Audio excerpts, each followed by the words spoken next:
Hi guys, welcome back to Simply Blissful Living. Today I'll be sharing a recipe for amaranth greens with you guys. This is what we call choraiya or Chorai Bhaji. In Fiji we call it Choraiya Bhaji. I like to make it with eggplants, and today I'll be showing you how I harvest it from my backyard because I grow it in my garden, how I clean it, and how I prepare it. This is a very easy recipe, and amaranth greens are very nutritious for you, so let me show you how I do it.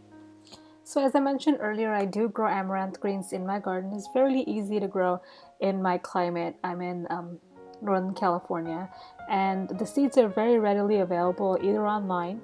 And this is also known as Calaloo in Jamaica, and this is what my seed packet said. It was Calaloo amaranth greens. So I just picked some fresh greens from my backyard, as you can see here. Now there's different varieties of amaranth greens. Some have the reddish leaves, some have smaller leaves, they have a rounder leaf, so it doesn't really matter which variety you have, but any variety will do. So I grow these. I also have some eggplants in my garden that I harvested. I really like the combination of amaranth greens or Choraiya Bhaji with eggplants.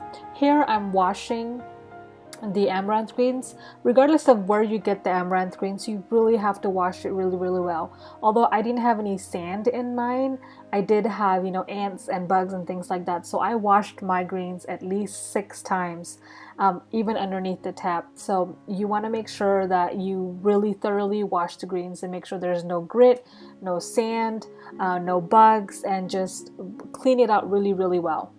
So depending on the size of your amaranth greens, you might have really big leaves like I do, or you might have the smaller leaves which are from the younger plants. You can either cut them how I'm doing here. I took the bigger leaves, just rolled them up and cut them, or you can take bunches like this.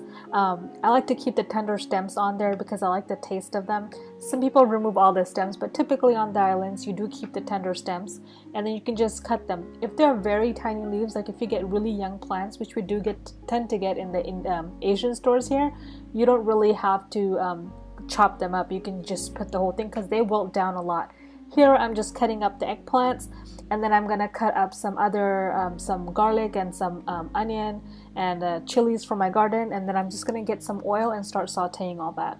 I have my heat set on medium, and I have about a tablespoon of olive oil. You can use any neutral oil of your choice, and I'm sauteing garlic, onion, and some green chilies. I will have exact measurements on my website as always.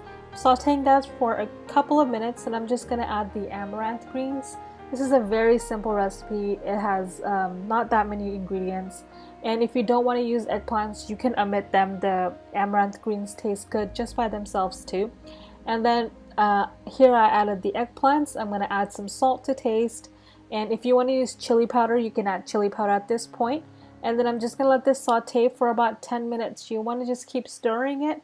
I do cover it because the steam helps cook it. That way you don't need any additional water. I'm using a non-stick pan that really helps sauteing greens. And then I saute for about 10 to 15 minutes until you see here it's broken down very nicely and it's come together. And at this point it's ready to eat. It's really that simple. It is so good. I like to have mine with some roti or some homemade naan, or some dal and rice, and have some Choraiya Bhaji on the side. Very delicious. You can add more chilies to your liking, and it's just so nutritious for you. Give this recipe a try. Let me know what you think of it down below. As always, thank you so much for watching. If you like this video, don't forget to give it a thumbs up. If you're new here, please subscribe to my channel. And until next time, please live blissfully, and I'll see you guys very soon. Bye.